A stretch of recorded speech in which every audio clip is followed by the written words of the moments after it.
Hola, buenas tardes.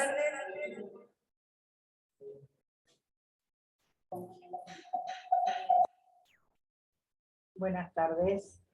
Estamos probando el sonido, gracias. Buenas tardes.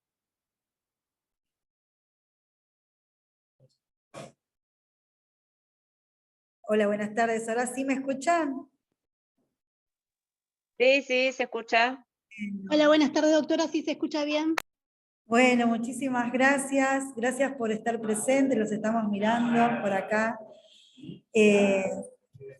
La primer videoconferencia de este 2023. Y tenemos el honor de tener a una disertante que es de la casa de Moreno y General Rodríguez, y con un tema tan importante que salió de las charlas, de nuestros encuentros que tenemos en la reunión del instituto, ¿no? Que es reajuste de haberes, el juicio de reajuste de haberes y la demanda de renta vitalicia, algo muy importante. Y lo que más le pedimos a la doctora es desde cero, o sea, básico, como para entender todo. Tiene muchísimo conocimiento, estamos hablando de la disertante, de la doctora Lorena, lo quiero leer para decir bien el apellido, Leibaschov. Ella es especialista en Derecho Previsional y ha hecho muchísimos cursos y se dedica de lleno a reajuste de haberes, así que es un honor tener a una persona con tanta experiencia. Va a presentar un PowerPoint, igual como siempre les digo que esta videoconferencia sí va a estar grabada, va a quedar grabada, pueden entrar a nuestro canal del colegio en YouTube, Colegio de Abogados de Moreno y General Rodríguez, y de aquí a unos días ya va a estar entre los videos. La doctora igualmente nos va a pasar el PowerPoint que preparó, así que lo vamos a pasar en el grupo, y bueno, le vamos a dar la bienvenida a la doctora Lorena. Pablo, si quiere dar unas palabras, voy a pasar el micrófono. Lo que yo les quería contar es que en un rato me voy a ausentar porque voy a estar acá en el colegio, pero en una reunión, así que a lo mejor no me ven, pero después vuelvo. Pero bueno, quedan con el doctor Pablo Zavala y con Lorena.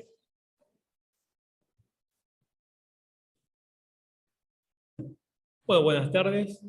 Le damos la bienvenida nuevamente y agradecer la presencia de ustedes, tanto la que está gente presencial, colegas, como los que están por videoconferencia.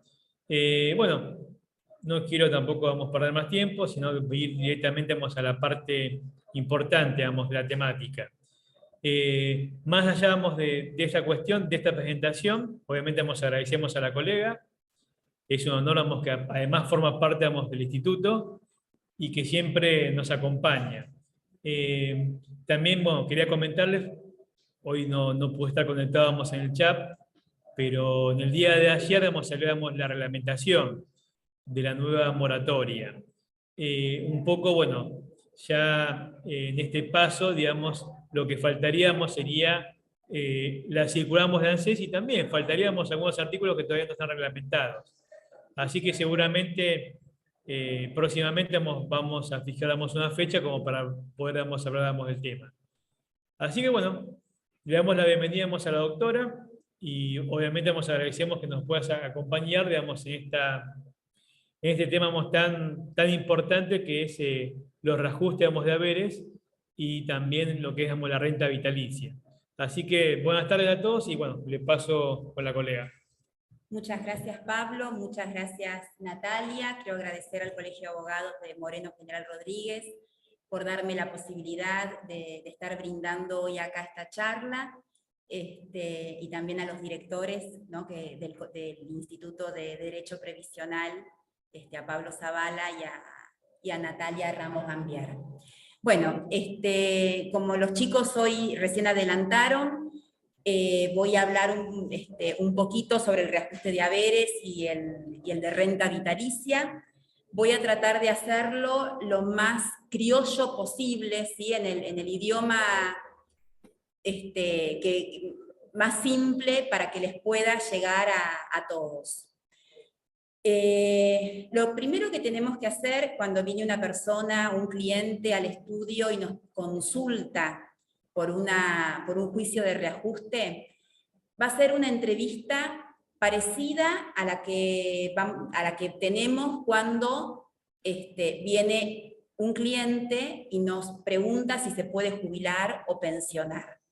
Le vamos a preguntar primero sobre la cantidad de aportes que tiene o que tuvo, en este caso, si fueron en relación de dependencia, si fueron en partes en autónomos o el 100% en autónomos, si tuvo que requerir al uso de alguna moratoria para poder completar los 30 años de aportes, si estuvo trabajando bajo relación de dependencia, preguntarle dónde, si fue en una empresa, si fue en una industria, el cargo que tenía en ese puesto de trabajo, más o menos que nos indique si el sueldo que él percibía era un sueldo alto o era un sueldo intermedio, y si también tuvo aportes de autónomos o monotributo, también preguntarle en qué categoría él estuvo aportando al sistema. Sí les quiero comentar que aquellas personas que se jubilaron con 30 años de aportes, pero a través del uso de alguna moratoria previsional, estas personas no pueden reclamar un reajuste de haber porque el aporte es mínimo, y porque se hizo en forma extemporánea. Estas personas no tienen la posibilidad de hacer este tipo de reclamos. Pero aquellas personas que aportaron 25 años al sistema, o más, o 28 años, y el último año, o el año y medio o 2, lo hicieron con moratoria, sí, muchas veces sí pueden solicitar el juicio de reajuste. Entonces, bueno, acá como dice en el PowerPoint, el primer punto, averiguar los tipos de aportes. Una vez que hacemos la entrevista y nosotras nos damos cuenta de que existe la posibilidad, ¿no?, de iniciar el juicio, vamos a pedirle al cliente la clave de la seguridad social y el número de CUIL. ¿Para qué? Para pedir, o sea, tenemos que conseguir el expediente administrativo del beneficio, ya sea del expediente administrativo de jubilación o el de pensión. Antiguamente, hasta antes del año 2019, cuando los abogados y junto con los clientes teníamos que ir a la calle Suipacha, en la localidad del Partido de San Martín, en Villa Bonich, y ahí las personas que trabajaban ahí te fotocopiaban el expediente administrativo que vos necesitabas. Luego del año 2019, ANSES realmente hizo un muy buen trabajo y digitalizó todos los expedientes previsionales. Entonces, al día de hoy, ingresando a Mi ANSES, con la clave de la seguridad social y con el número de CUIL del beneficiario, hay una pestaña que dice consulta de expediente previsional. Entonces uno ingresa ahí, hay una lupita, y si nosotros cliqueamos en esa lupita, me va a bajar en formato PDF el expediente previsional de la persona. Ahora, en el caso de que el que me viene a consultar es un pensionado, o sea, un derechohabiente, cuando nosotros tenemos que solicitar el expediente administrativo, el expediente previsional, tenemos que pedir los dos expedientes. En este caso sería el expediente de pensión de la persona que nos viene a consultar y el expediente de jubilación del causante, ¿sí? Necesitamos los dos expedientes. En el caso de que sea un jubilado, únicamente el expediente de jubilación. En ambos casos, tanto para las jubilaciones como para las pensiones, lo que a nosotros nos interesa conseguir, y es lo más importante, es el detalle del beneficio, el derecho al haber y la resolución otorgatoria del beneficio. ¿Sí? Sería la parte de los cálculos, que cuando nosotros revisamos un expediente previsional, es la parte donde están todos los cálculos que realiza el operador de ANSES y la resolución donde otorga el beneficio.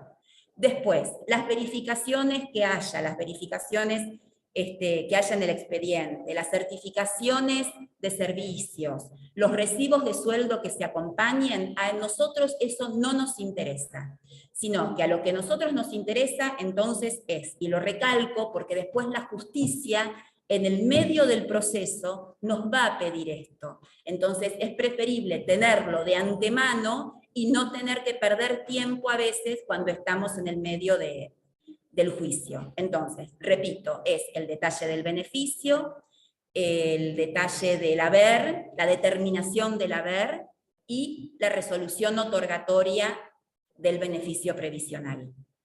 Una vez que tenemos, entonces, digitalizado el expediente administrativo, lo que tenemos que hacer es saber en forma fehaciente si a esta persona puede solicitar el reajuste de su haber o no. Yo siempre le digo al cliente, porque ellos vienen y me dicen, no, doctora, porque yo tengo que pagar ahora esa liquidación y yo no la puedo pagar. Entonces yo le digo, ¿vio usted cuando tiene que ir al médico clínico y el médico clínico le pide un análisis de sangre, un análisis de laboratorio? Bueno, esto es lo mismo. Yo necesito que usted y yo hagamos esta liquidación para saber si realmente a usted le corresponde, si existe esta diferencia entre lo que usted está cobrando hoy y lo que realmente le tiene que estar pagando ANSES. Entonces, bueno, eso me lo va a decir esta liquidación, ¿sí? Por eso es tan importante, porque es el ABC del juicio. Si yo no tengo esto, es como que estoy iniciando un juicio a ciegas, que no sé cuál va a ser el resultado. Entonces yo siempre le digo al cliente que la liquidación es como el laboratorio que te pide el médico clínico, ¿sí? Bueno, entonces, ya tenemos el expediente administrativo, tenemos hecha la liquidación. En la liquidación, yo traje, después les voy a mostrar algunas, tiene 2 columnas, que en una columna te dice el monto que realmente está cobrando el beneficiario, y en otra columna te dice cuánto es lo que realmente tendría que estar percibiendo en este momento el cliente. Con respecto a la liquidación, en el ámbito comercial existen empresas que son estudios jurídicos contables que se dedican y que se especializan a realizar este tipo de cálculos. El abogado puede comprar este sistema informático, es caro, porque no solo tiene que comprar el programa, sino que también tiene que después comprar las actualizaciones. Si es un estudio grande, si es un estudio que tiene mucho caudal en cuanto a clientes, una cartera muy grande de juicios de reajuste, entonces a veces te conviene comprar el programa. Si no tenés un caudal muy importante, lo que te conviene es enviar todos los antecedentes a estos estudios para que ellos te hagan el cálculo, o si conoces a otras personas o otros estudios jurídicos contables que se dedican a esto, que ellos mismos te hagan el cálculo. Perdón. Entonces, tenemos la liquidación y vemos que hay diferencia y que podemos... Sí, a ver, una pregunta. Una consulta. Creo que ahora tenía entendido que no era más necesario comprar el programa en cuanto al Blue Corp, sino que se cargaba crédito. Sí, es verdad, exactamente. Blue Corp, que es una de las empresas que se dedica a realizar este tipo de cálculos, tiene un sistema de prepago, en el cual vos podés comprar tantas liquidaciones como necesites. Podés comprar 1, 3, 5, las que vos necesites. Entonces, no tenés que comprar el sistema, sino que vos podés comprar por liquidación. Realmente, cuando nosotros tenemos que hacer esta liquidación inicial para saber si hay diferencia o no entre el haber de jubilación y lo que realmente tiene que estar percibiendo el cliente, es cargar datos, es cargar las remuneraciones, y realmente es bastante sencillo. Es un trámite que realmente nosotros los abogados lo podemos hacer sin ningún tipo de dificultad. Lo que vamos a tener más dificultad es al finalizar el juicio, en la etapa de ejecución de sentencia, donde que después lo voy a explicar bien, donde cada sentencia de cada grado, o sea, de primera, segunda y de tercera instancia, nos van a decir de que para cada periodo hay que aplicar índices diferentes y pautas de movilidad diferentes. Ahí sí que es más complicado, y yo realmente no lo hago y directamente los derivo a estos estudios. Pero esta primera liquidación nosotros la podemos hacer porque es cargar las remuneraciones que figuran en el expediente administrativo, que es en la determinación del haber, el detalle del beneficio, que es lo que yo anteriormente les estuve comunicando que es importante obtener de la digitalización. Entonces, bueno, tenemos la digitalización del expediente administrativo, tenemos la liquidación previa, nos dice la liquidación de que hay diferencia, entonces ahora lo que tengo que hacer es cerrar la vía administrativa, que eso lo establece la ley de procedimiento administrativo, que creo que es la 19.549. Ahí está, porque la otra es la de sociedades. Sí. La 19.549, eso es lo que nos determina la ley de procedimiento administrativo. Entonces, luego de esto, tenemos que pedir un turno en el ANSES para presentar un reclamo administrativo. ¿Cómo pedimos el turno? Bueno, lo mismo, ingresamos a la página de ANSES, como generalmente pedimos un turno para un beneficio previsional, pero en vez de cliquear en la parte de jubilación o pensión, hay una ventana que te dice reajuste de haberes, caso Badaro. Bueno, es ahí donde tenemos que cliquear, pedimos el turno, y el día del turno nos tenemos que presentar, podemos ir con un poder, o podemos ir con el cliente, y ahí tenemos que llevar un escrito, que para ellos es un escrito, pero para nosotros, en la jerga, es un recurso administrativo previo, la liquidación, un recibo de haber de lo que está percibiendo actualmente el cliente, y nada más. Generalmente la liquidación te la devuelven, o sea, el funcionario de ANSES que te toma el trámite, la liquidación te la va a devolver, pero se va a quedar con el recurso, con una copia del recurso administrativo, pero la liquidación te la devuelve. Pero yo aconsejo de que por las dudas siempre llevarla. Cuando presentamos el escrito, lo tenemos que presentar con copia, siempre estar atentos de que el funcionario de ANSES nos selle el escrito, le ponga la fecha y le ponga la UDAI en la cual se presentó, y eso junto con la carátula, que la carátula es lo mismo que es la misma que cuando nosotros iniciamos un expediente previsional. Entonces tenemos el escrito, más la carátula, todo sellado, todo firmado por el funcionario que nos acompañó. ¿Qué tiene que decir ese escrito? ¿Qué tiene que decir el reclamo administrativo? Bueno, yo se los voy a decir en palabras muy simples. Tiene que decir que lo que está percibiendo el señor Juan Pérez no corresponde porque la liquidación que practicó ANSES en el momento del otorgamiento del beneficio está incorrecta. Y que la que está correcta y lo que realmente tiene que percibir Juan Pérez es lo que determina la liquidación que nosotros estamos acompañando a este momento.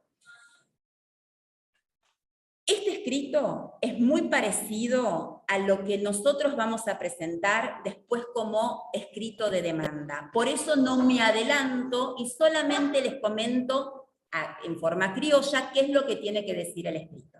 ¿Se entiende? ¿Sí? Bueno, entonces tenemos el día del turno, vamos al ANSES, presentamos el reclamo administrativo previo, todo esto para poder cerrar la vía administrativa. El operador de ANSES nos va a decir de que dentro de 3-4 meses vamos a recibir una notificación, vamos a recibir la famosa carta de ANSES, en la cual, ¿qué va a decir esta carta? Esta notificación. ANSES nos va a decir, señor Juan Pérez, la liquidación que usted presentó es incorrecta. y la liquidación que realizó ANSES en el momento del otorgamiento del beneficio es correcta. En la jerga, esta notificación se llama denegatoria. Entonces, tenemos que esperar la carta que en la jerga se llama denegatoria. Y el recurso, este escrito que nosotros presentamos con anterioridad, en la jerga se llama RAP, o reclamo administrativo previo. Lo que sí tenemos que prestar atención es el día en que nos llega la carta con la denegatoria de ANSES, porque yo a partir de ese día tengo 90 días hábiles administrativos para entablar la demanda judicial. Si yo me notifico de la denegatoria por el correo argentino, bueno, la notificación va a empezar a correr al día siguiente en que me llega la carta. Si a mí la carta nunca me llegó, entonces lo que me conviene es apersonarme hasta la delegación de ANSES, donde yo presenté el trámite solicitando el reajuste, y pedir ahí la copia o la notificación de la denegatoria. ¿Sí? Entonces tengo dos opciones: o me llega por carta a través de correo argentino, o me apersono en la delegación de ANSES y pido notificarme de la resolución. El término de los 90 días también va a empezar a correr del día siguiente a que yo me notifico en forma espontánea en la delegación de ANSES. Repito, desde que nos notificamos, tenemos 90 días hábiles administrativos para entablar la demanda judicial. Bueno, Sí. ¿cómo iniciamos la demanda judicial? Con respecto a este tema, yo les quiero comentar de que hace ya muchos años que litigo en el fuero de la Seguridad Social, hace muchos años que realizo este tipo de juicios, y yo todas las demandas las planteo, o sea que las presento en el Fuero Federal de la Seguridad Social de la Capital Federal. También se pueden plantear en los fueros federales civil y comercial de la zona. Por ejemplo, nosotros acá, Pablo, en Moreno tenemos un juzgado federal civil y comercial que se puede entablar la demanda. Pero, ¿cuál es la diferencia entre llevarla a capital y dejarla acá? A mí me gusta más llevarla a capital porque es un fuero que está especializado en la materia. En cambio, si lo presentamos en un juzgado federal civil y comercial, no sé cuántas personas estén al tanto, o sea, tengan conocimientos específicos sobre el derecho previsional. Y puede ser de que el expediente no camine, no tenga no sea tan ágil como puede ser en el fuero de la seguridad social. Más que nada en el momento después de aprobar las liquidaciones. Que en los juzgados de capital, cada juzgado tiene como un cuerpo de peritos contadores que se dedican a revisar las liquidaciones para después aprobarlas y para que después salga el pago. En cambio, en los juzgados federales, civiles y comerciales, no sé si este tipo de especialización y de gente preparada, gente idónea para este tipo de juicios tienen. Así que yo aconsejo de presentarlos en capital. Tengo juicios de gente que vive en Bariloche y que tengo el juicio en capital, tengo gente de Córdoba y que tramita en capital, tengo gente que tiene su juicio también de reajuste en otras partes, en Misiones, y que también tramitan en capital, y no hay ningún problema, no te lo rechazan por un tema de jurisdicción o de competencia, caminan perfectamente. Claro, por el fuero, o sea, la jurisdicción estaría dada en Capital Federal, no ponemos el domicilio de Capital. Exacto, exactamente. Bien, exactamente, es por el domicilio del demandado, que es en capital, en Paseo Colón 729, si no me equivoco. Así que bueno, una vez que le comentamos al cliente, ¿no?, de que su juicio se va a entablar en tal lugar, lo que tenemos que generar a través del portal, yo esto se los voy a comentar de acuerdo a la página de Capital Federal, ¿sí?, de la página del PJN de Capital. Ahí, cuando nosotros ingresamos al portal del PJN, hay una ventana que te dice Cámara Federal de la Seguridad Social, inicio de juicios y otorgamiento de poderes. Cliqueamos ahí y vamos a la pestaña que te dice generar poder. Entonces, cuando generamos el poder, ¿qué datos tenemos que poner? Tenemos que poner los datos de nuestro cliente y los datos nuestros como abogados. Bajamos ese PDF, lo imprimimos y se lo damos en mano al cliente, o se lo podemos enviar por WhatsApp si nuestro cliente está canchero con el manejo de las redes.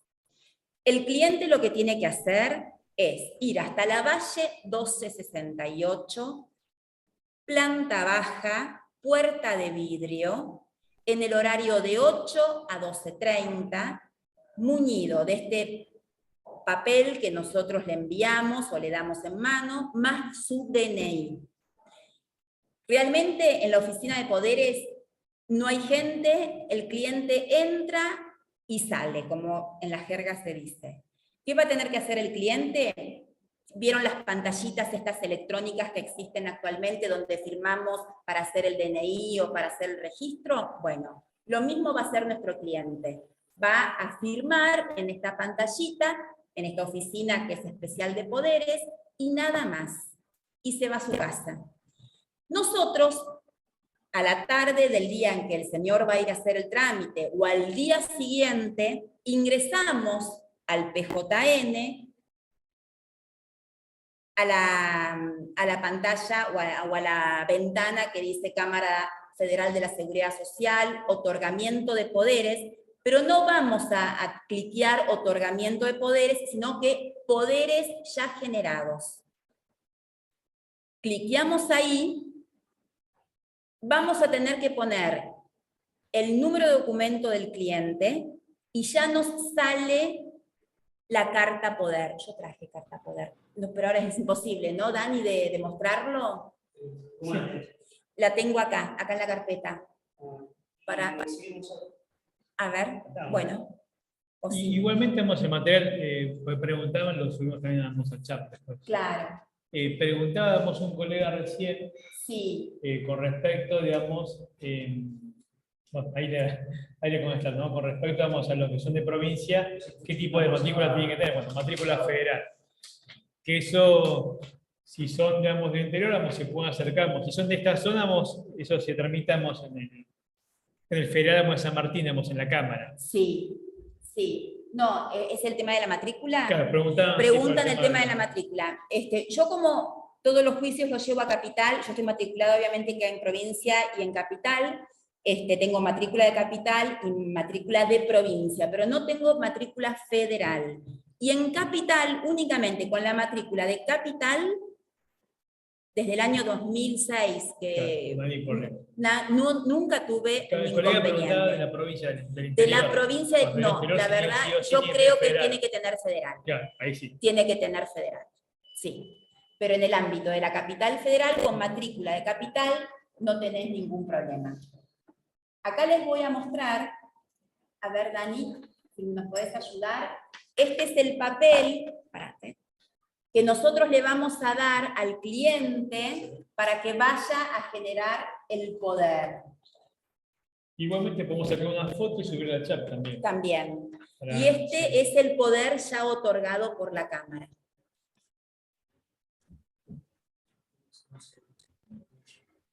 Ahora yo saco la foto y lo subo al chat. Perfecto. Perfecto. Bueno, entonces, una vez que ya tenemos el poder otorgado, tenemos la liquidación que nosotros practicamos al principio, tenemos que hacer el escrito de inicio de demanda, que ahora vamos a ver los pormenores del escrito de demanda, y al escrito de demanda y a la liquidación le tenemos que acompañar una constancia de quill del cliente, fotocopia de su DNI y la digitalización del expediente administrativo, de los expedientes administrativos. Entonces, una vez que tenemos todo eso, ingresamos nuevamente al PJN, completamos el formulario de inicio de demanda, que ahora después se los vamos a mostrar. Ahora Pablo se los va a digitalizar, o les va a sacar foto, y enviamos esa planilla a través de la página del PJN, o sea, lo enviamos por mail, perdón, lo enviamos por internet. Al día siguiente vamos a recibir un mail del PJN o de la Cámara Federal de la Seguridad Social, en el cual nos va a decir en qué juzgado recayó la demanda y cuál es el número de expediente que vamos a tener. Entonces, una vez recibido ese mail, estamos en condiciones de subir el escrito de demanda y toda la documentación. Lo único que tienen que tener previsión de cuando suben este escrito y toda la documentación es que vieron que generalmente ahí en la página de Capital dice escritos, pero si vos, y tiene una flechita, si vos apretás la flechita, hay una opción, o sea, se despliega una opción que dice subida de escrito de demanda más documentación. Es esa opción que tenemos que utilizar. Y ahí comienza nuestro juicio de reajuste. Como primera medida, el juzgado va a ordenar que se le notifique a la Procuración del Tesoro, para que se le notifique de que otra persona le inicia un juicio al Estado. La Procuración del Tesoro no va a contestar ni nada, o sea, no va a tener participación en el juicio, pero sí es obligación de notificarle a la Procuración del Tesoro, porque es un juicio nuevo contra el Estado, contra un organismo del Estado. Y va a ordenar el traslado de demanda al ANSES. ANSES va a tener 60 días hábiles judiciales para poder presentarse y contestar demanda. Pero ahora lo que quiero explicarles un poquito es qué es lo que tiene que decir o cuáles son los fundamentos que nos tenemos que basar para poder hacer el escrito de inicio de demanda. Bueno, acá les tengo que comentar que estos juicios de reajuste se pueden iniciar, o sea, se tienen que iniciar a partir de la creación de ANSES, a partir de la creación del SIJIP, que es el Sistema Integrado de Jubilaciones y Pensiones, que se creó en el año 1994, que para ser más exactos, en julio de 1994 empieza lo que se llama SIJIP. Entonces, hubo un primer... ¿Y el problema cuál era? Que no... Es el tema de la movilidad del haber, es cómo se iba a actualizar el haber de jubilación o de pensión de acuerdo a la situación económica y de acuerdo a la situación inflacionaria que se suscitaban en estos años. Es muy parecido a lo que nos está pasando hoy actualmente con las jubilaciones, ¿no? Que es como que están, el monto de jubilación está muy bajo. Entonces, bueno, tenemos un primer periodo que es cuando se comienza con el SIJIP, con el Sistema Integrado de Jubilaciones y Pensiones, ¿cuál fue la pauta de la movilidad? Que fue desde el 31 de enero de 1994 hasta el 31 de marzo de 1995. Y el índice que se utilizó para actualizar los beneficios fue el índice del nivel general de las remuneraciones, que esto estaba determinado en la ley 18.037, que era la antigua ley del régimen de reparto. Antes de que, es la ley que estaba vigente antes de la 21.241, que es la actual ley de jubilaciones y pensiones. Había una ley para lo que eran todos los aportes de relación de dependencia, y otra ley, que era la 18.038, que era la que te determinaba las jubilaciones de autónomos en esa época. Estas dos leyes después se unificaron y se creó la 21.241, que es la ley actual que tenemos de jubilaciones y pensiones. Entonces, en este periodo, que fue de un año y un poquitos meses, el índice de movilidad fue el de nivel general de las remuneraciones. Luego, a partir del 1 de abril de 1995, se determina la movilidad por la ley de presupuesto, y esto lo determinaba el artículo 7 de la ley 24.463, que es la ley de solidaridad previsional.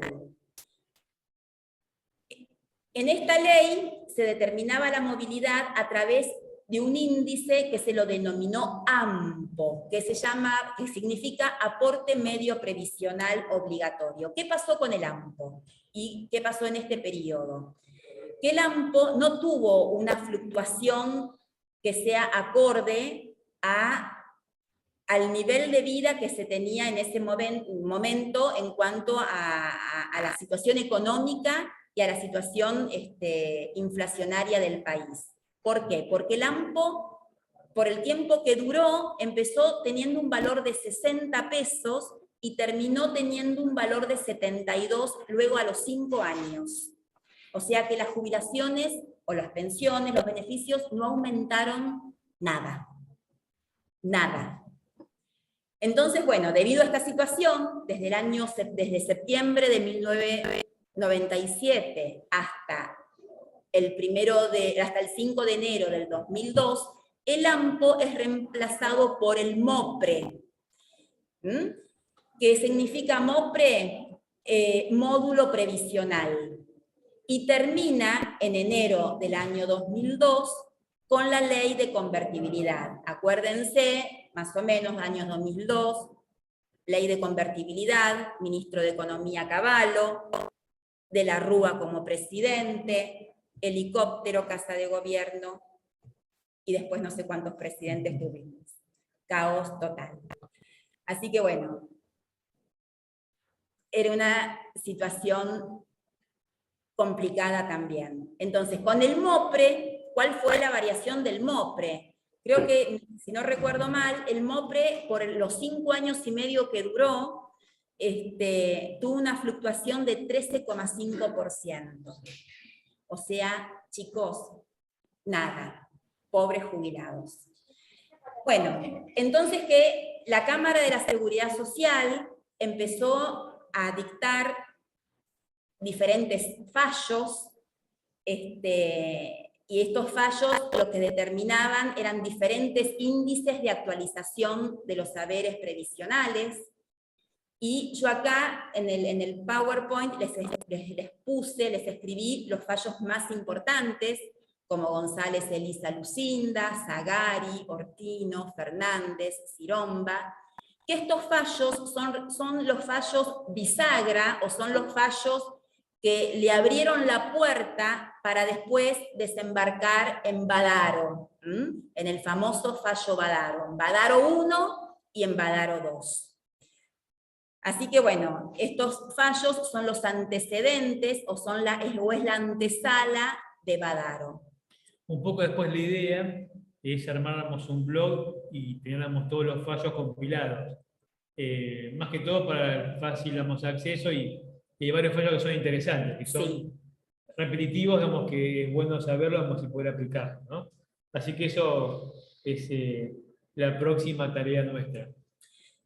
Estos fallos, más allá del valor jurídico que tienen, también tienen mucha historia de nuestro país. Entonces, bueno, vos ves reflejado, ¿no?, en estos fallos qué es lo que pasó en estos años o en esos años más que nada en la parte económica y social del país. Así que bueno, llegamos al fallo Badaro, que es un fallo de la Corte Suprema. Los fallos que vimos recién con anterioridad no son de Corte, sino que son de la Cámara Federal de la Seguridad Social. Badaro sí es un fallo de la Corte Suprema, y la Corte acá toma como precedente un fallo muy importante, que no lo puse entre comillas, que se llama Heydt-Rupp, y en el cual la Corte, como acá escribí, reafirma la obligatoriedad constitucional de la movilidad de las prestaciones y el principio sustitutivo del haber previsional. Esto tiene como principio o como las bases del derecho previsional, que es el artículo 14, 14 bis, artículo 17, el 75 con los tratados internacionales, estoy hablando de la Constitución Nacional, que esos también son artículos que tenemos que presentarlos, escribirlos en la demanda, ¿no? Para... ¿Cómo se dice, Pablo? Para justificar el... Justificar los son los fundamentos constitucionales. Ahí está, no me salía eso. Los fundamentos constitucionales. Y los agravios por los cuales no planteamos el tema de reajuste. Ahí está. Pero es importante mencionarlos en la demanda. Y ahora, bueno, vamos a tener que adicionarle la convención del adulto mayor, que vamos a tener una clase próximamente con respecto Ese a es muy importante porque también la convención se aplica no solamente para los fundamentos jurídicos en los juicios, sino también tiene que ver con la parte administrativa. Así que eso también vamos a tener que empezar a plantear en los recursos también. Exactamente. Bueno, entonces acá la Corte Suprema en el fallo Badaro 1, que es de agosto del 2016, acá la Corte Suprema de Justicia manifestó que la Constitución Nacional, en estos artículos que yo recién les mencioné, ha reconocido el derecho a la movilidad no como un enunciado vacío que el legislador puede llenar de cualquier modo. ¿Por qué dice esto? Porque no había una regla o no había un parámetro específico para establecer cómo se tenía que calcular la movilidad de los saberes previsionales, sino que debe obrar con el objeto de darle toda su plenitud, que no es otra que la de asegurar a los beneficiarios el mantenimiento de su nivel de vida acorde con la posición que tuvieron durante sus años de trabajo. O sea, lo que la ley quiere decir es que el beneficiario, el pensionado o el jubilado tiene que tener cierta proporcionalidad a poder seguir viviendo de la misma manera que él estaba viviendo cuando él trabajaba, de tener la misma calidad de vida que tenía cuando estaba trabajando. Y eso me lo tiene que garantizar, obviamente, que el Estado, y de acuerdo a una jubilación o una pensión que tiene que ser acorde a estas circunstancias. Eso es lo que quiere manifestar la Corte en Badaro 1. Entonces, en este mismo fallo, y todavía sigo en Badaro 1, intima al Poder Legislativo, le tira la pelota al Poder Legislativo y les dice, bueno, ustedes a partir de ahora les estamos solicitando que apliquen o que tienen que crear una fórmula para poder actualizar de manera justa el haber de jubilación o de pensión de todos nuestros jubilados y pensionados. Pero lo tienen que hacer en un plazo razonable. Pasó un año y medio, desde que la Corte intimó al Poder Legislativo, y el Poder Legislativo nunca contestó, nunca presentó ninguna fórmula ni nada. Entonces la Corte entendió de que ese plazo razonable estaba concluido, que ya había superado lo que era un plazo razonable. Entonces la Corte resalta que los aumentos dados por el periodo enero 2002 hasta diciembre del 2006 no cubren el detrimento sufrido en los saberes previsionales ni resuelve el problema del achatamiento entre las diferentes escalas, porque el problema se suscitaba no con las escalas más bajas, sino con aquellos beneficiarios que estaban por arriba de un beneficio mínimo, de una jubilación mínima, sino que los que tendrían que estar cobrando más, estaban cobrando cada vez menos. O sea que esa pirámide estaba cada vez más cerca de la base y no tanto como en la cima. Entonces como que se estaban igualando todos los beneficios previsionales. Y entonces la Corte crea ella un sistema de movilidad, pero para poder crear este sistema de movilidad, primero tiene que declarar la inconstitucionalidad de la ley de, ¿cómo se llama? Es la 24463, que es la ley de seguridad, no. Ay, parate. Bueno, ahora no me acuerdo, ya me voy a acordar, lo dije al principio, pero es la ley 24463, que la Corte declara la inconstitucionalidad y dispone que las prestaciones se ajusten de acuerdo a este índice, que es el índice de salarios de nivel general. Entonces, las jubilaciones que ya estaban otorgadas y las pensiones que ya estaban otorgadas se tenían que actualizar desde el 1 de enero del 2002 hasta el 31 de diciembre del 2006 a través del índice del nivel general de salarios. Fíjense que acá el nivel general, con este índice, yo puse entre paréntesis 88,57%, contra el índice que estaba en vigencia en ese momento, antes de declarar la inconstitucionalidad, que era de un 13%. ¿Sí? O sea que las jubilaciones se estaban actualizando en un 13%, y la Corte ordena que se actualice con una diferencia del 88,57%. Y no solo establece que se tienen que actualizar con este porcentaje y a través de este índice, sino que también ordena que se le tienen que pagar al jubilado los intereses y que estos intereses se tienen que calcular a través de la tasa pasiva. La 24463 es la ley de solidaridad previsional. Yo sabía que me iba a acordar. Bueno, ¿qué pasa después de Badaro? O sea, que Badaro me va a actualizar el haber de los beneficios, pero solamente desde el 2002 al 2006. ¿Qué pasa después del 2006? Bueno, después del 2006 está la ley 26198 y otros dos decretos que determinan que la movilidad tiene que ser del 46,90 para los años 2007, 2008 y 2009. En cambio, si nosotros estos 3 años utilizamos el índice de movilidad que se estableció en Badaro, que es el índice de nivel de salarios del nivel general, me da una diferencia del 53,45%. ¿Se me entiende? O sea, si yo tengo que liquidar una jubilación del año 2007, 2008 y 2009 con el parámetro que me determina la ley 26198, el aumento tiene que ser del 46,90.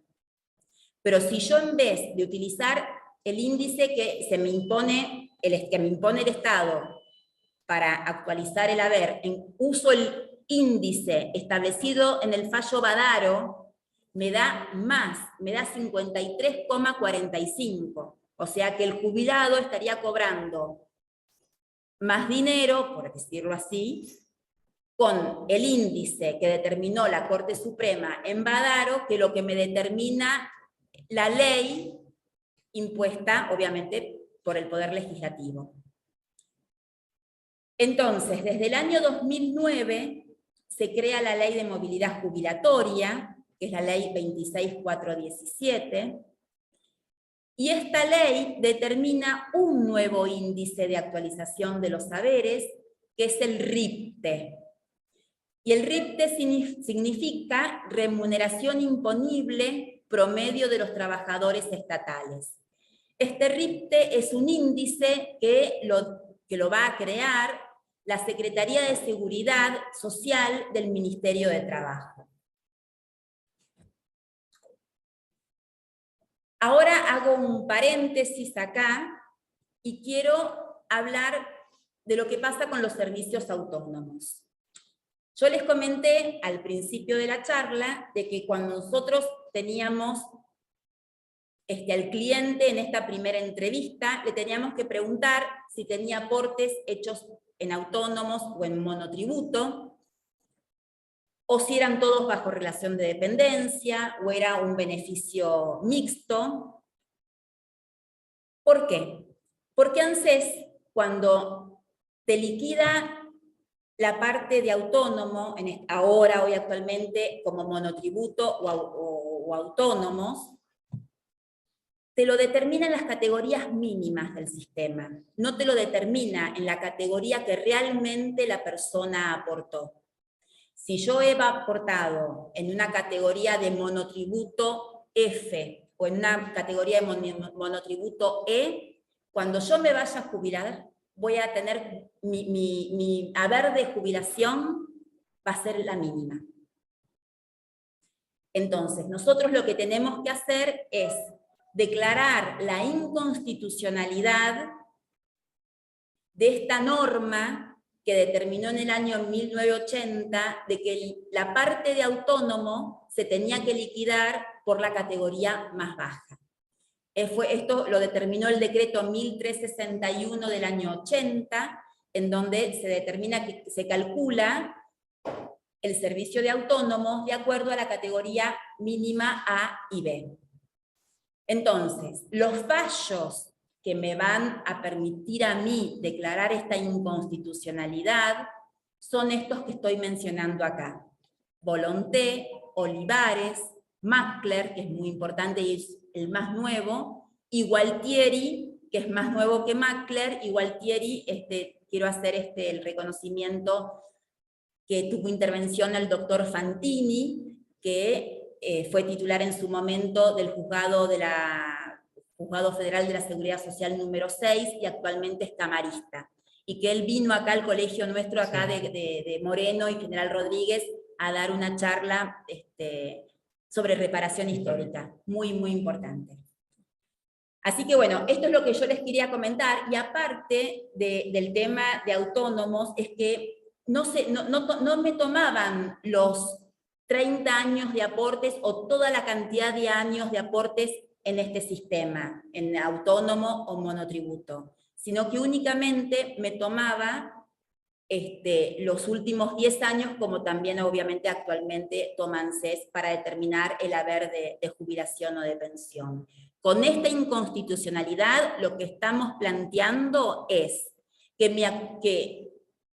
me actualicen los aportes de autónomos o monotributo, no al valor histórico de cuando uno hizo el depósito, sino que me los actualicen al momento en que se hizo el cálculo del beneficio. ¿Sí? Por eso es muy importante. Lo vamos a ver después. Ya vimos entonces las pautas de la movilidad del haber. Y otra cosa que también es importante para plantear en la demanda de inicio, en la demanda inicial, es la actualización de la PBU. Y esto tiene un poco de relación con la parte de servicios autónomos, porque lo que yo estoy haciendo con los servicios autónomos es que me calculen el haber de jubilación no a valor histórico, no a los aportes a valor histórico, sino a valores actuales. Y lo mismo quiero que suceda con la prestación básica universal. Sabemos que los beneficios previsionales de jubilación y de pensión están compuestos de 3 componentes, que es la PBU, que es la prestación básica universal, la prestación compensatoria, y la PAP, que es la prestación adicional por permanencia.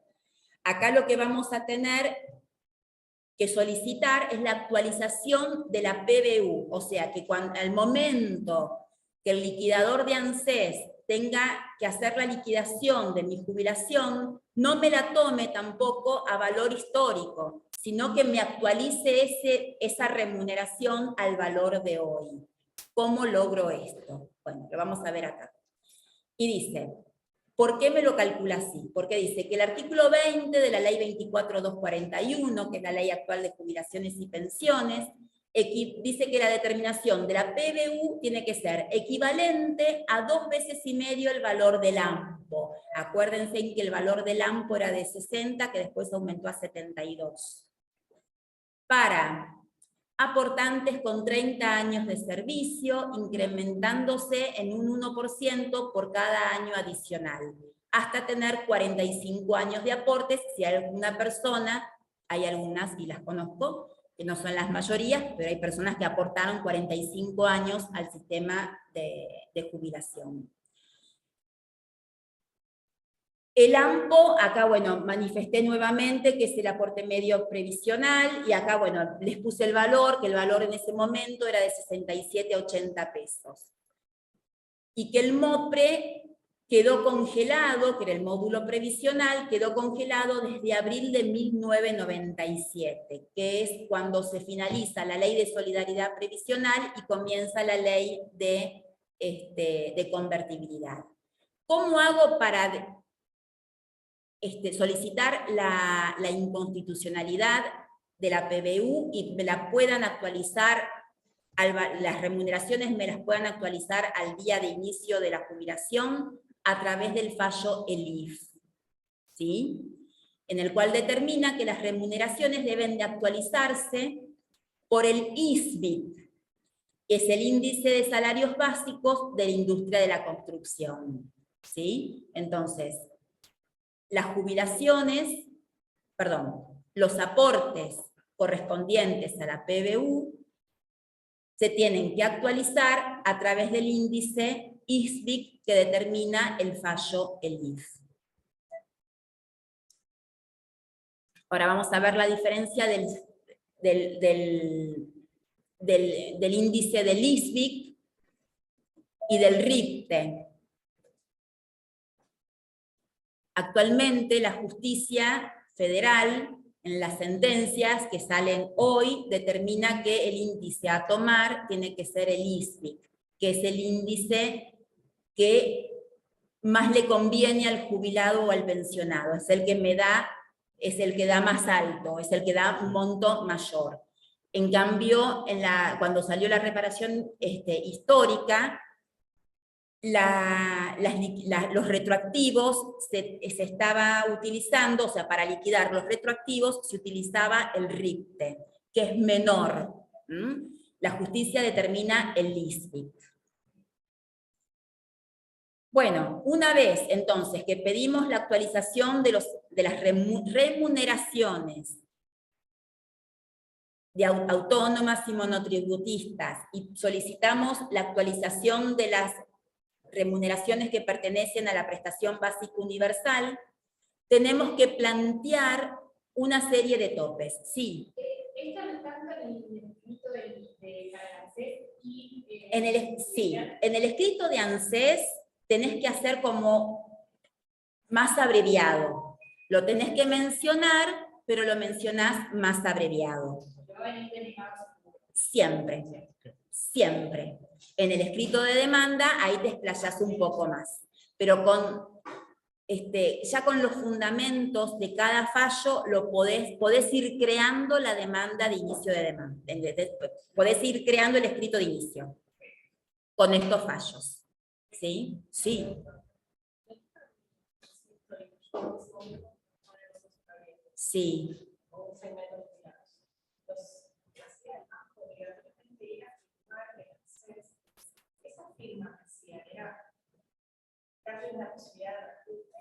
Sí, sí.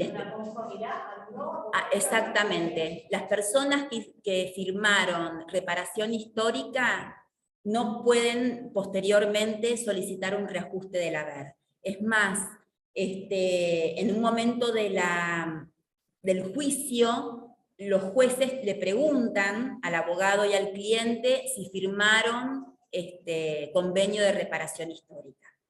Entonces, en esos casos, los juicios de reajuste no prosperan. No. Los enviaban. Hay algunos que planteos que todavía no hay una decisión de la Corte, ¿no? Porque en realidad hubo casos que la diferencia era muy importante.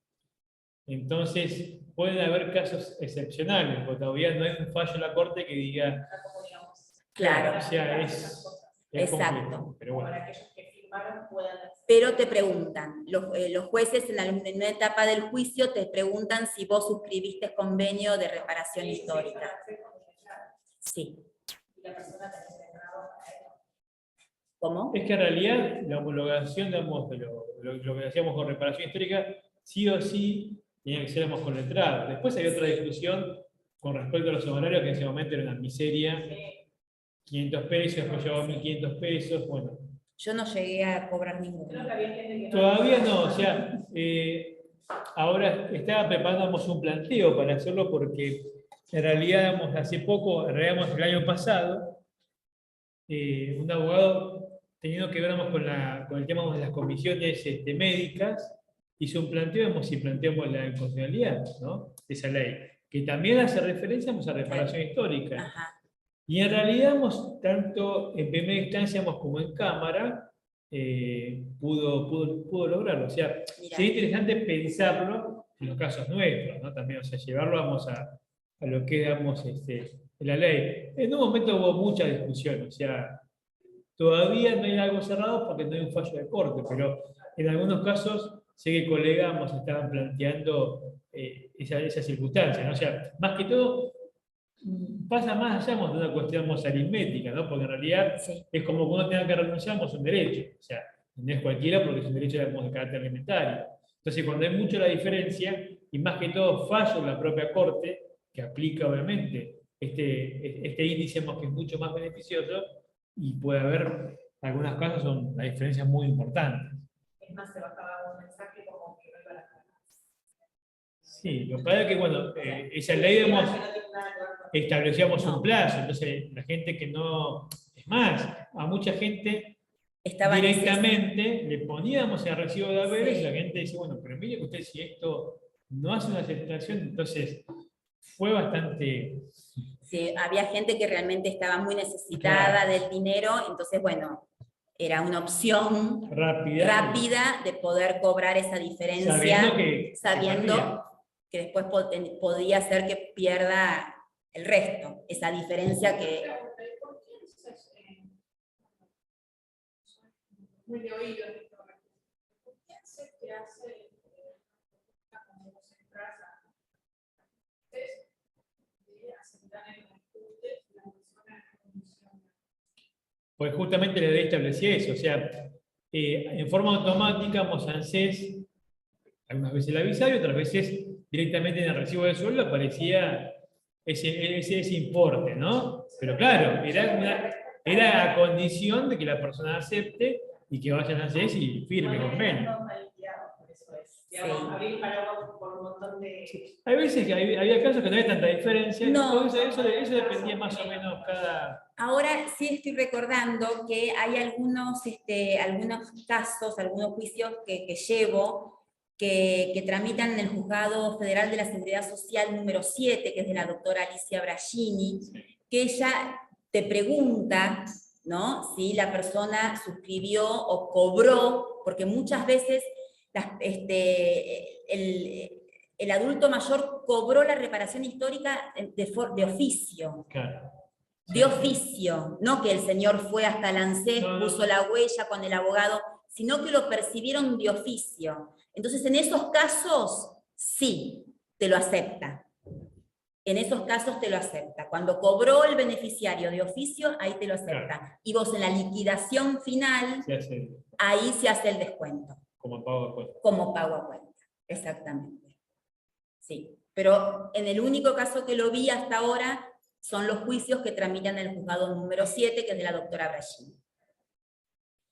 Bueno, otra cosa que es importante saber es que las jubilaciones, y los que litigamos, no los que litigamos, los que siempre andamos por los pasillos de ANSES, de una delegación a otra de ANSES, sabemos de que las jubilaciones, si son muy altas, o si tengo que cobrar una pensión y una jubilación, a veces no me lo otorgan, porque superan el monto establecido por ley. O sea que hay un tope.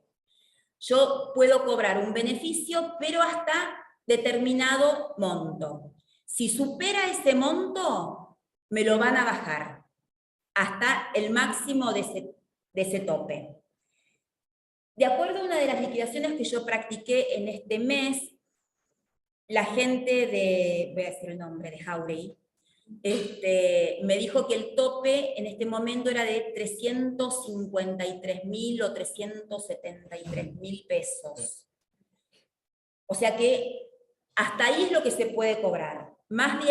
Si es más alto, ANSES no me lo va a pagar.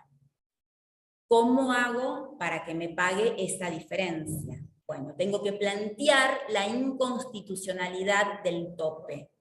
Y el tope me lo determina el artículo 9, inciso 3, de la ley 24.463, que es la ley de solidaridad previsional, a través del fallo Tudor y actis caporale, porque lesionan el artículo 17 de la Constitución, que es el del artículo del derecho de propiedad.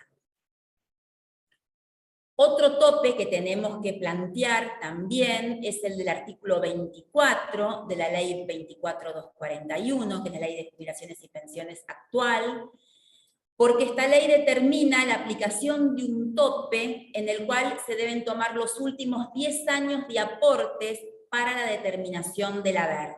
Sabemos, la mayoría, creo que tenemos conocimiento, de que ANSES,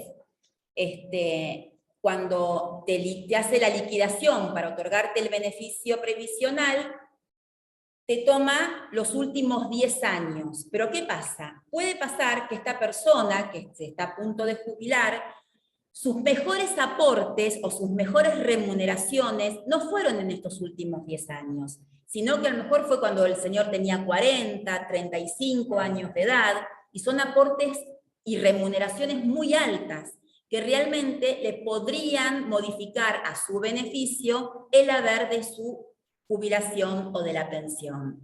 Entonces, para que esto ocurra y que no solamente me tomen los últimos 10 años, sino que me tomen los 30 años de aportes, para que se tengan en cuenta y hacer un nuevo cálculo y mi jubilación sea mayor, hay que pedir la inconstitucionalidad de este artículo a través del fallo Barrios y Dilio Anélido. Acá también se está afectando el artículo 17 de la Constitución Nacional. A ver, denme un momentito, que acá. Y el otro tope que también hay que plantear, la inconstitucionalidad, es del artículo 26 de la ley 24.241, en el cual establece el haber máximo de la prestación compensatoria será equivalente a una vez el AMPO, luego sustituido por el MOPRE, por cada año de servicios con aporte computado. Acá lo que estamos liberando, vieron que yo les dije que las jubilaciones y las pensiones tenían 3 componentes, PBU, PC y PAP. Lo que estamos liberando es el PC, la prestación compensatoria, porque ANSES me lo liquida de acuerdo al índice del AMPO o del MOPRE, que yo les dije que tenían un valor de 80 o de 70 pesos. Entonces, de esta manera, liberamos estos topes, a través de los fallos Rondán, de la Zarzuaya y Maki Reinaldo Camilo. Denme un momentito. Entonces, bueno, ya tenemos entablada la demanda, ya le corrimos traslado al ANSES, ANSES ya se presenta y contesta demanda, el juzgado le va a solicitar y le va a intimar al ANSES a que presente los expedientes administrativos del actor, más allá de que nosotros hayamos acompañado la digitalización de estos expedientes, ANSES, el juez quiere tener el expediente por lo menos digitalizado y enviado por ANSES arriba de su escritorio para poder dictar sentencia. Las únicas pruebas que vamos a tener en este juicio es la prueba documental, que es la que vamos a acompañar junto con el escrito de demanda, y la prueba informativa, que es la que se solicita al ANSES para que envíe los expedientes previsionales. Ahora hay un convenio ya desde hace varios años entre el Poder Judicial y ANSES que se los envían directamente al juzgado en forma electrónica o en forma digitalizada. Una vez que el juez cuenta con el envío de los expedientes administrativos, entonces el juez va a dictar sentencia. Una vez que dicta sentencia y una vez que los parámetros de los índices determinados por la justicia, que generalmente es el índice del ISBIC, que es el que es más beneficioso para el cliente, ANSES me va a apelar eso. Me va a apelar el índice, porque ANSES va a decir que se tiene que aplicar el RIPTE y no el ISBIC. Entonces, bueno, el expediente irá a Cámara. En Cámara es muy probable que confirmen la sentencia de primera instancia. ANSES va a presentar el recurso administrativo, le van a denegar el recurso administrativo, y luego el expediente va a volver otra vez al juzgado de origen para preparar el expediente para la última etapa del proceso, que es la etapa de ejecución de sentencia. Entonces acá el juez lo que va a hacer es ordenar al ANSES a que en el plazo de 120 días hábiles judiciales presente la liquidación que se tiene que realizar de acuerdo a los parámetros determinados en las 3 sentencias y pague.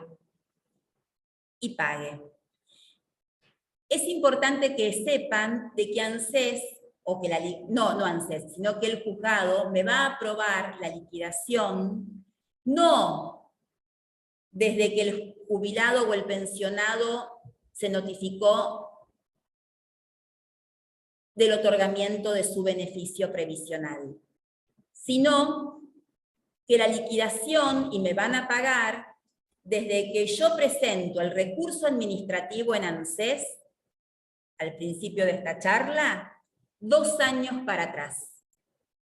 Si yo presenté en el ANSES el recurso administrativo el 31 de marzo del año 2023, ANSES me va a tener que pagar desde el 31 de marzo del 21.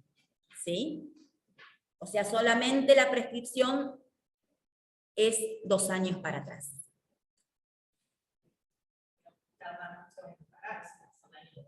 Son exactamente más los 2 para atrás, desde que yo presento el recurso administrativo previo, el RAP. ¿Sí? Bueno, ¿qué pasa si se cumplen estos 120 días hábiles administrativos para que ANSES presente la liquidación en el juicio y que me pague? Y no lo hace.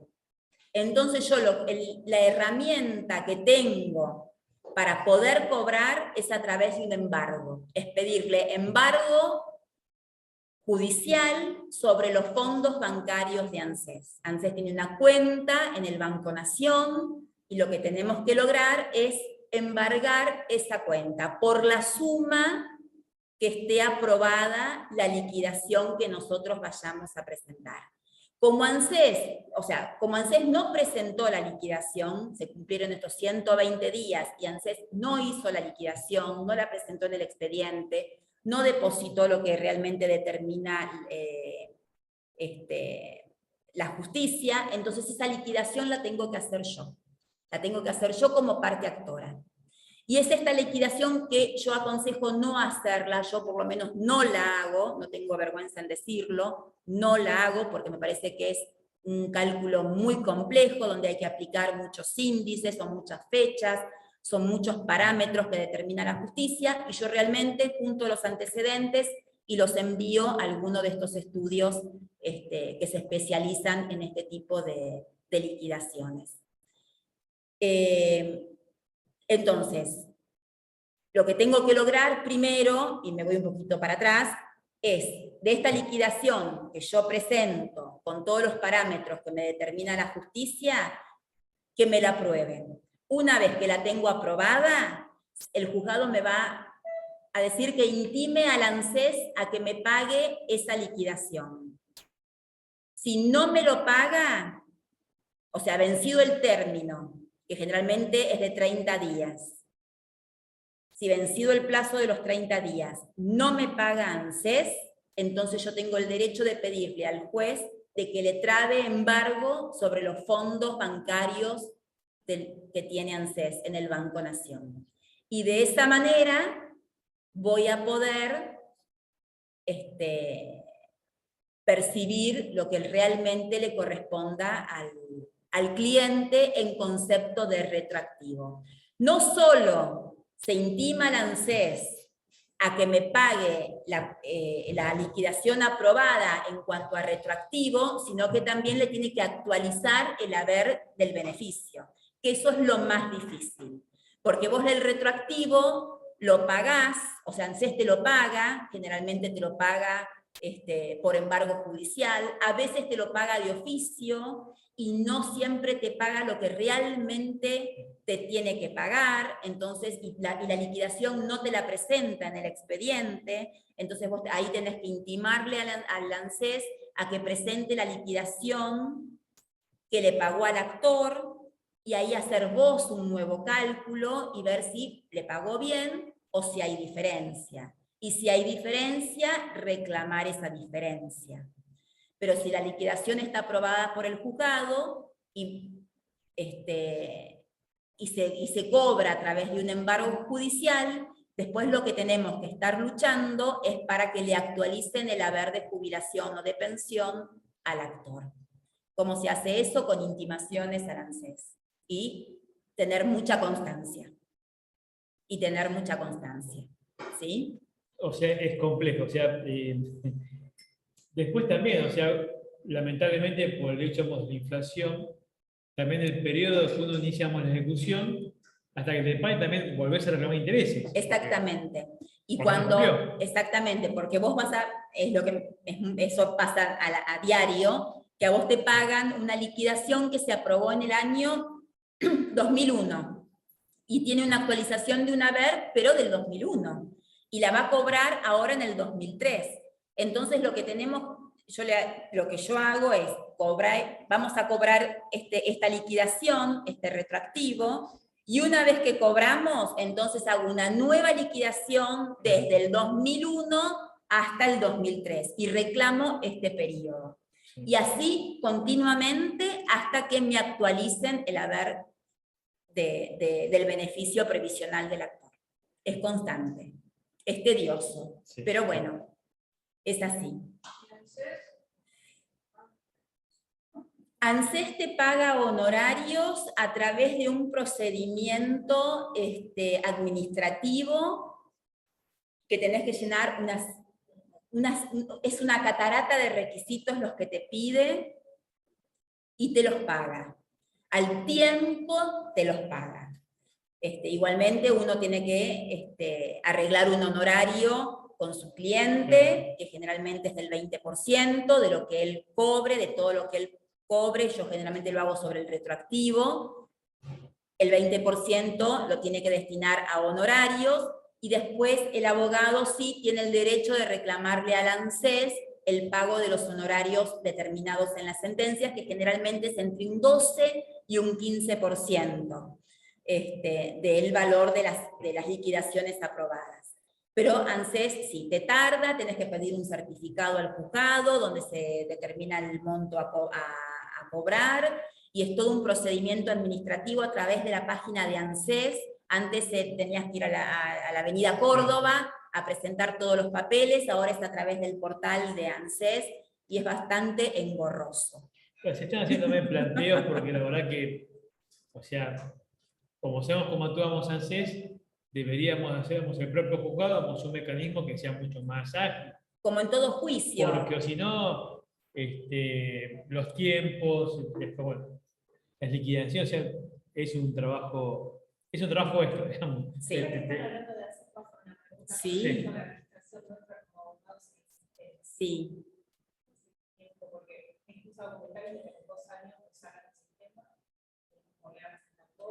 No. Bueno, lo que pasa es que hay una discusión, un poco saliendo del tema, que hace pocos días habíamos un fallo, digamos, en Mar del Plata, con respecto a que el control, digamos, de la matrícula, ¿no? O sea, eso le llaman reempadronamiento. Esto es una circular ya hace varios años, el Colegio Público de Abogados y la Nación de Abogados hizo un planteo judicial donde, bueno, prácticamente se había quedado dormido o caduco, digamos, esa historia. Y después, lamentablemente, en primera y segunda instancia, un colega de Mar del Plata, bueno, tuvo esta cuestión de reempadronamiento, el colegio hizo una defensa, haciendo también una acción, como pasó en otros colegios. La diferencia es que la Corte falló en contra, la Corte Provincial estamos hablando.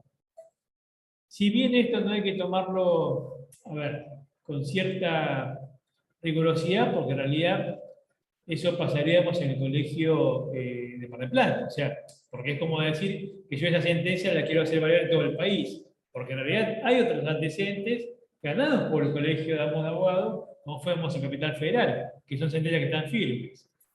Entonces, el tema del reempadronamiento, porque la discusión es que eso lo debe hacer el colegio. Yo me matriculo, o sea, me registro una vez, no tiene sentido cada 2 años volverse a reempadronar. Entonces, bueno, es un tema que todavía, que se tratábamos en la reunión de FACA, para hacer un seguimiento, y porque también, ¿no?, para que se planteemos un recurso extraordinario ante la Corte. Nosotros sostenemos lo que decimos siempre, que el control de la matrícula, inclusive la cuestión sancionatoria, corresponde al colegio y no a ANSES, porque pasa por otro lado. O sea, de que ANSES tome atribuciones que no corresponden. No es solamente el tema de reempadronamiento. Eso es fácil, pero bueno, el tema nosotros estamos luchando por otras cuestiones. Que bueno, todavía queda la puerta abierta, no sabemos qué va a pasar. Bueno, esto a grandes rasgos es el tema de inicio del juicio de reajustes de haberes, tanto para las jubilaciones como para las pensiones ordinarias. Mira, antes, es muy buena pregunta, porque el cliente siempre te pregunta, doctora, ¿cuánto me va a demorar esto?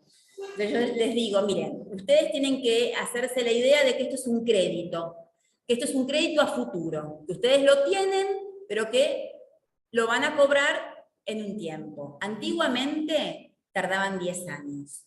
Hoy, gracias al tema de la informática, y tanto que están conectados el Poder Judicial con ANSES, y el tema del sistema DEOX, que es el sistema del diligenciamiento de los oficios, realmente achicó esta diferencia a la mitad. Yo les puedo ser honesta que entre 4 y 5 años un juicio de reajuste se está cobrando. Si es en menos, bárbaro. Me animo a decirles ese plazo. Si es en menos, quedamos como unos ídolos ante el cliente, ¿no? Pero me animo a decirles ese tiempo. Pero antiguamente sí, porque era muy engorroso, era llevar un papelito, volver al juzgado, llevar el otro papelito, volver al juzgado.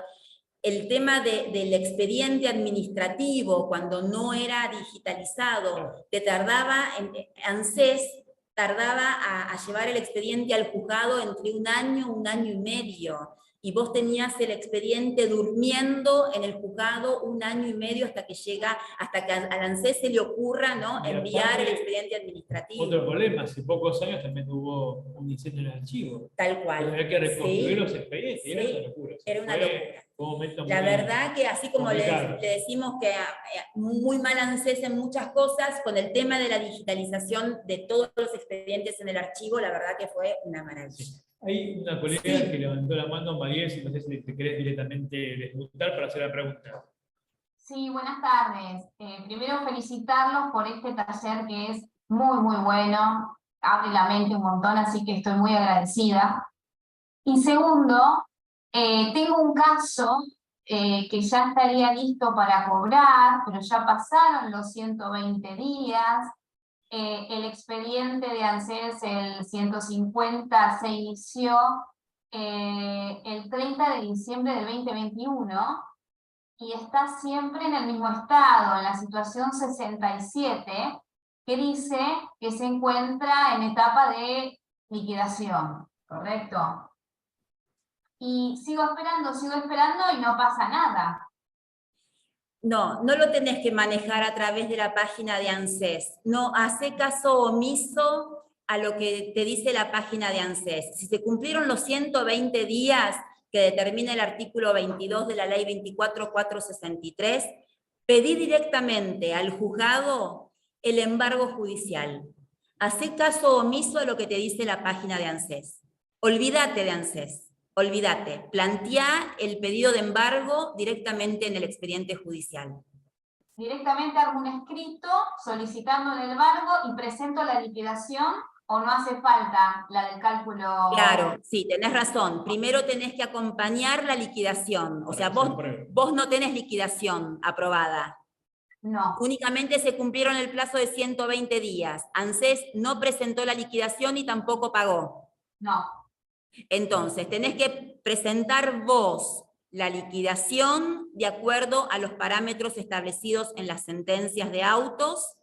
Esa liquidación el juzgado le va a ordenar traslado al ANSES. ANSES va a tener 10 días y algunos juzgados le otorgan un tiempo superior para que ANSES se oponga u observe esa liquidación. Vos la vas a tener que contestar. ANSES, el juzgado te va a decir si tenés que hacer alguna modificación a esa liquidación o no, y luego te la va a aprobar. ¿Sí? Bueno, sí, y eso pero sería... hacé caso omiso de lo que te dice la página de ANSES. Vos tenés que manejarte de acuerdo al procedimiento judicial, como si fuese un juicio común. Perfecto, ¿y eso sería por una demanda de ejecución o un simple escrito? Sí, ese expediente tuyo ya está en la etapa de ejecución de sentencia. Sí. Ah, perfecto, yo tendría que armar la No demanda. pierdas más tiempo. Si estás desde el 2001 esperando... 2021. Si estás desde el 2021 esperando a que ANSES te liquide, no. Perfecto, Directamente entonces, mañana, bueno, mañana no porque tenés que hacer la liquidación, pero mandá a hacer la liquidación, o si te animás a hacer vos la liquidación, yo te aconsejo de que la envíes a algún estudio especializado y presentes esa liquidación. ¿La presento con una demanda de ejecución, sería así? ¿O con un simple escrito? Sí, ¿dónde lo tenés planteado el juicio? A ver, no me acuerdo en este ¿Dónde momento. tramita? ¿En qué juzgado tramita? No me acuerdo en este momento. Pero en Capital ¿Pero es en Capital o es en provincia? En Capital, sí, en la Cámara. Listo, sí, directamente, ya los tenés en ejecución de sentencia. En el portal tenés que poner EJE, acompaño liquidación, solicito se apruebe. Ah, perfecto. Y listo, con eso ya estaría. ¿Con eso qué? Sí, estaría. Sí, con eso estaría. Y ahí empezá a correr, empezá a correr a partir de ahí, sí. Bueno, pensé Van a ordenar el traslado al ANSES, ANSES te lo va a observar o impugnar, contestás esas impugnaciones que generalmente son muy genéricas. Claro. Esas contestaciones, esas impugnaciones de ANSES son muy genéricas. Las contestás, no te va a costar contestarlas. Bárbaro. Entonces, enviando el cálculo, que ya tengo la liquidación, con una simple nota, lo subo al PJ, sería así. Sí. Perfecto. Sí. Muchísimas gracias. Por favor, al contrario. Muy útil. Muchas gracias como siempre. Gracias. Aproveche para hacer alguna pregunta antes de que pasemos al próximo tema. No sé si alguien se quiere desmutar directamente.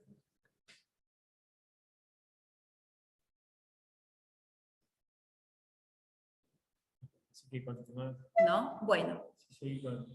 Y el último tema que vamos a ver es el tema de la renta vitalicia, que son aquellas personas que están actualmente cobrando algún beneficio, pero son aquellos beneficios que fueron otorgados a través de las AFJP, del sistema de capitalización que hubo en su momento, que luego, bueno, fue derogado y que toda esa masa de dinero pasó a la caja de ANSES.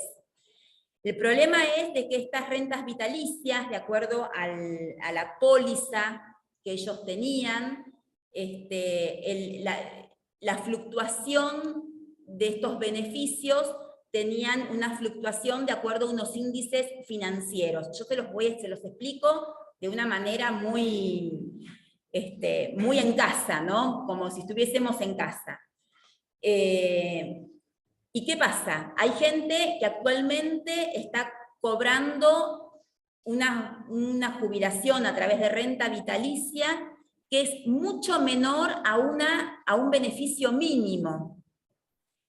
En este caso no lo traje, bueno, tengo una clienta que su marido falleció muy joven, con unos aportes muy grandes, muy altos, y ella actualmente está percibiendo una pensión de 15.000 pesos.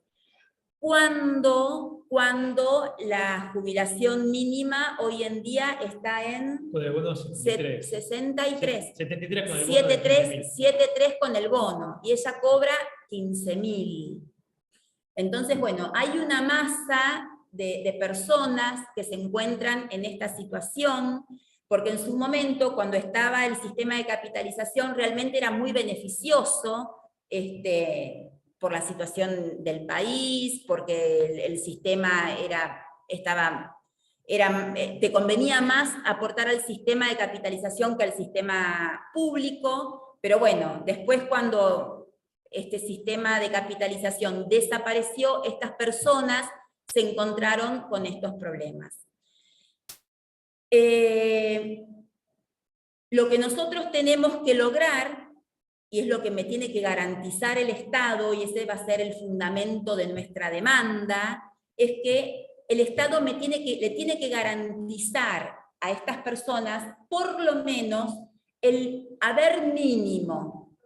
El Estado les tiene que garantizar por lo menos el haber mínimo del beneficio.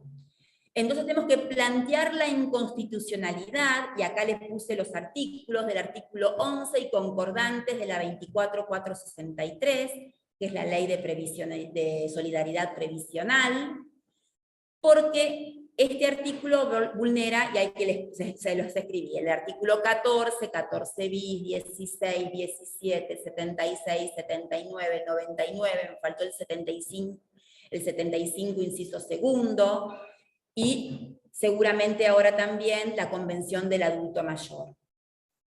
Y la justificación que tenemos ante esta inconstitucionalidad es que se vulneran los principios de igualdad y equidad.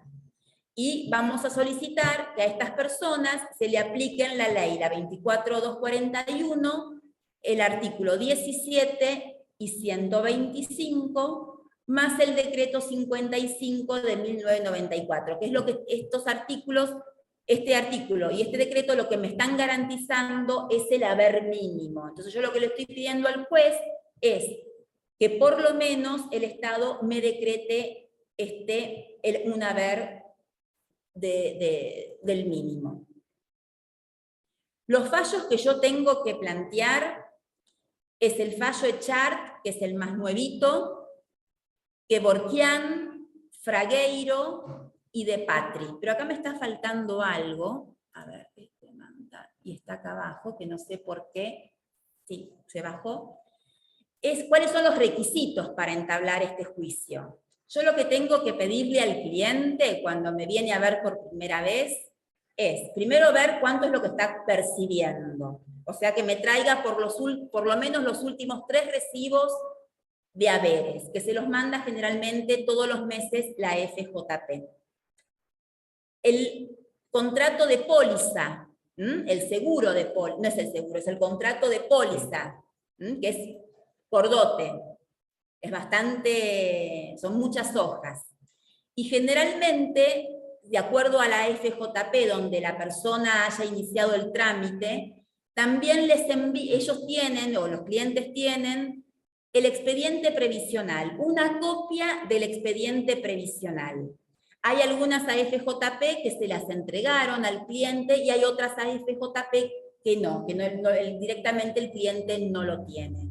En ese caso, si el cliente no lo tiene, lo voy a pedir por pedido de informe. Voy a pedir que la FJP, no sé, Orígenes, Arauca, que son las compañías que ahora están en liquidación, ¿no? Pero eso no lo invocamos en la demanda en la demanda. Como medida preliminar. Exactamente. Que nos envíen, o sea, que envíen al juzgado el expediente previsional.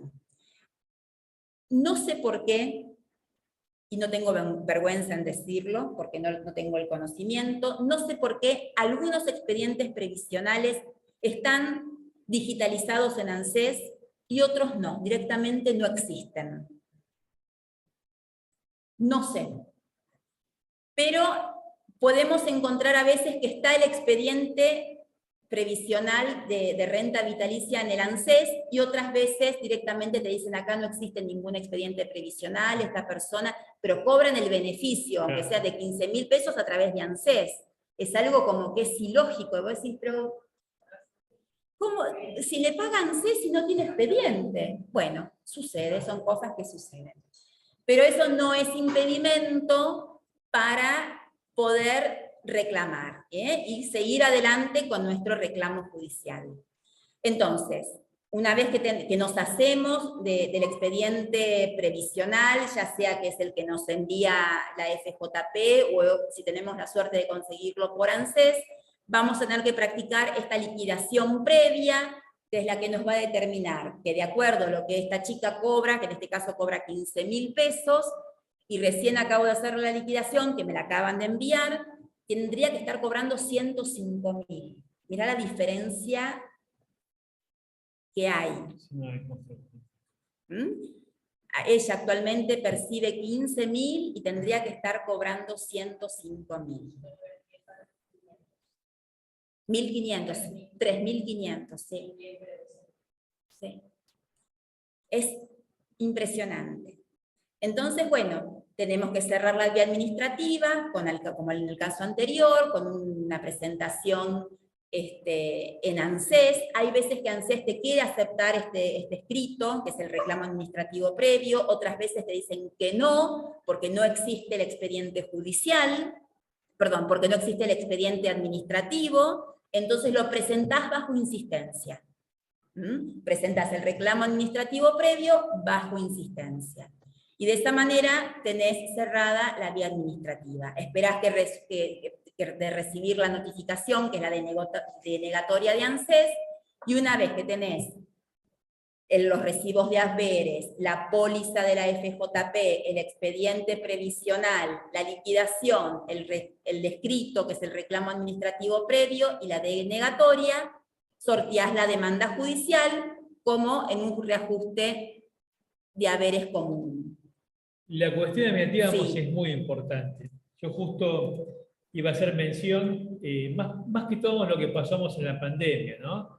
Que muchas veces las personas, o el apoderado, no se podíamos iniciar el reclamo administrativo, y hubo una discusión, un planteo, en cuanto al telegrama laboral. Entonces nosotros mandábamos una notificación fehaciente, vamos a ANSES, brevemente, ¿no? Un reclamo administrativo, por ejemplo, de reajuste o de renta vitalicia, y ante el silencio de ANSES, si eso servía como reclamo, ¿no? Si hizo un planteo judicial, si iniciamos una demanda para verificar si ese planteo era correcto, y lo cual es totalmente válido. ¿Pero por qué? El fundamento principal es el principio de informalidad, y esto lo tenemos en la ley de procedimiento administrativo. Un carácter, alimentario, de la prestación. Está bien, fue una situación, obviamente, la pandemia, estaba todo cerrado, pero eso también sirve, inclusive, para utilizarlo hoy en día.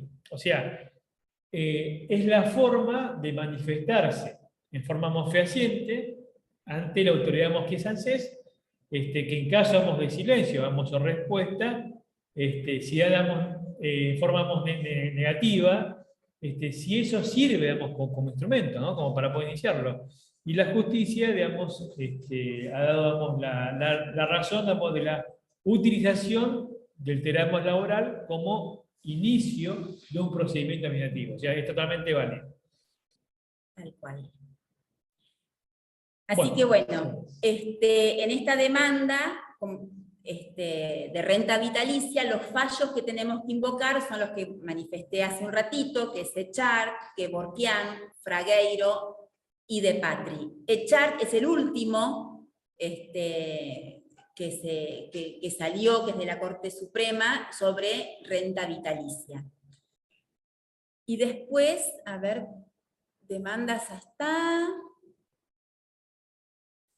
Y la parte de ejecución, bueno, y una vez que tenemos sentencia en el juicio de renta vitalicia, es el procedimiento igual, o sea, le van a correr traslado a la FJP en liquidación, o ahora se le dice residual. Ente residual. El ente residual, que es de la FJP,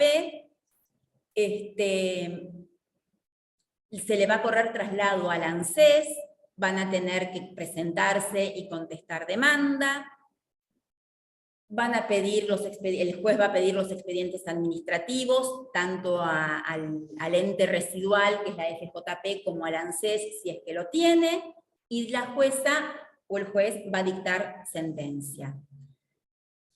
Apelarán, ir a Cámara, ir a Corte, volverá al juzgado originario y se va a iniciar la etapa de ejecución de sentencia. También son 2 años para atrás. Y también son 2 años para atrás. Puede ser que cuando vos inicies la etapa, perdón, antes de la sentencia, el juzgado te pida como una liquidación preliminar para ver cuánto es lo que está percibiendo hoy y ya tener un parámetro de cuánto es lo que tendría que estar percibiendo el beneficiario actualmente. Y luego de esa liquidación pasan el expediente a sentencia. Y después, bueno, se inicia la etapa de ejecución, como vimos anteriormente. Tiene 120 días, perdón, no, acá no, directamente lo intiman al ente residual para que pague.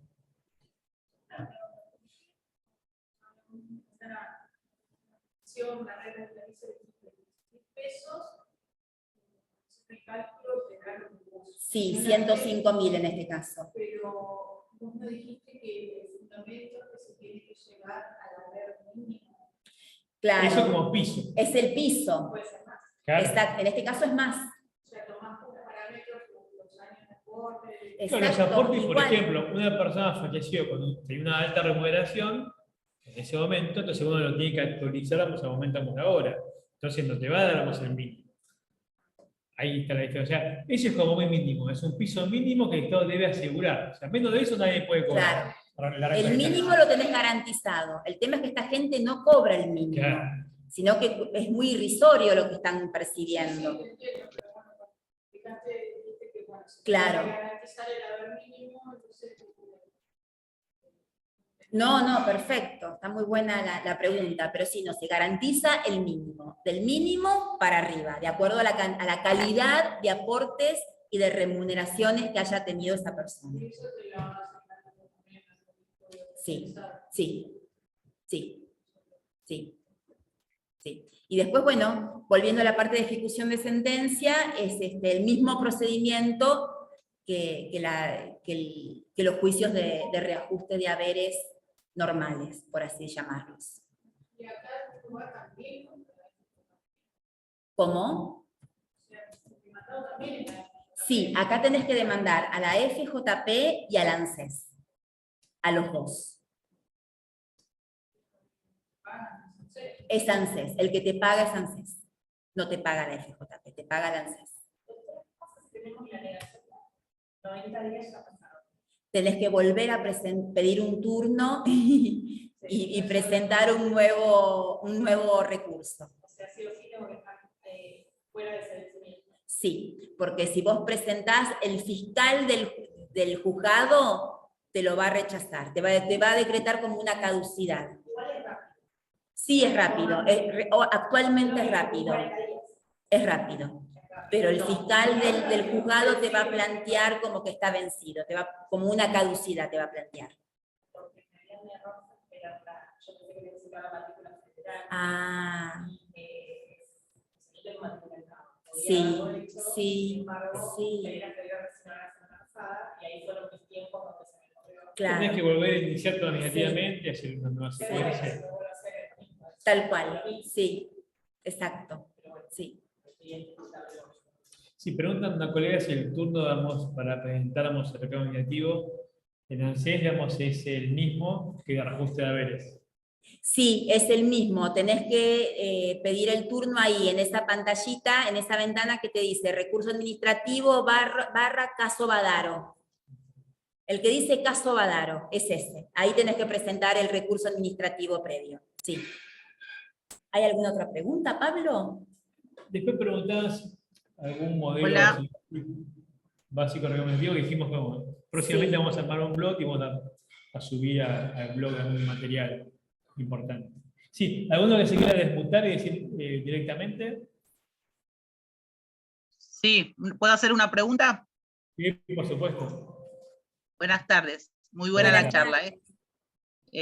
No, quería preguntar, ¿el retroactivo en el caso de renta vitalicia es 2 años, lo mismo que el reajuste? Sí, exactamente. Desde que uno presenta el reclamo administrativo previo, 2 años para atrás. 2 años más. Muchas gracias. No, por favor.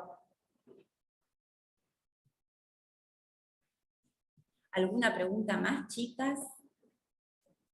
Justo también una colega preguntaba con respecto, digamos, a poder pedir, digamos, turno de ANSES, ¿no? Se refiere seguramente, digamos, para poder...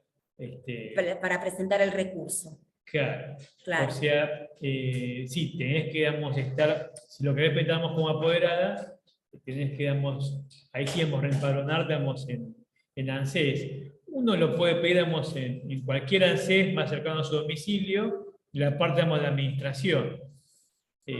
Se lleva un formulario, te piden la matrícula, Sí. documento. La carta poder. Claro, no, pero decía, ¿Pero de qué? ¿cómo puede pedir turnos? Claro, la Sí. persona, la colega no está todavía empadronada, Empadronada en ANSES. ANSES. Entonces, claro, no le va a decir como apoderada nada porque no está empadronada. No. Entonces, bueno, tiene que ir, digamos, a la delegación más cercana como para poder empadronarse. Exactamente. Sí. Sí. ¿Alguna pregunta más? Justo, Natalia, Sí, si querés hacer doctor. el cierre, ven que está con nosotros. Sí, Sí, escuchamos. lo que quiero consultar es justamente a lo que usted estaba diciendo. Yo estoy recién incursionando, me matriculé hace muy poquito en cuanto a lo previsional y todo. Quisiera yo saber si hay que cumplir algún requisito, cómo hay que hacer para anotarse, y si me puede dar más o menos las pautas, si esto es que hay que ir a ANSES o a dónde. No escuché. La pregunta concreta es, digamos, Sí. que llamamos quieren empezar a actuar en ANSES, donde tienen que ir como para poder empadronarse. En cualquier delegación de ANSES, con la matrícula de abogado y el DNI. Documento, nada más, y Nada después más. te hacen llenar un formulario y después cuando es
Me hubieran dicho que escuchan. Ahí va.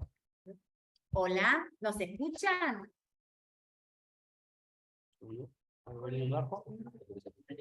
Sí, doctora, al menos yo lo escucho bien. Sí, ahí está. Ahora sí se escucha, Doc. Ah, bien, bien, bien. Tuvimos un problema técnico. Bueno, ¿hay alguna otra pregunta?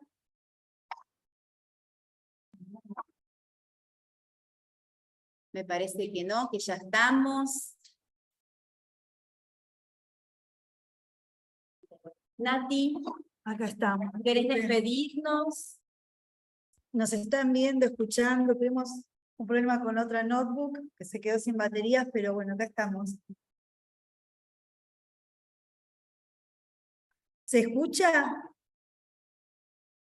Sí, excelente, Sí. buenísimo. Muchas gracias a la doctora Silvina. También, bueno, muchas gracias a las doctoras que están presentes, a las personas, a las doctores que se conectaron en forma virtual.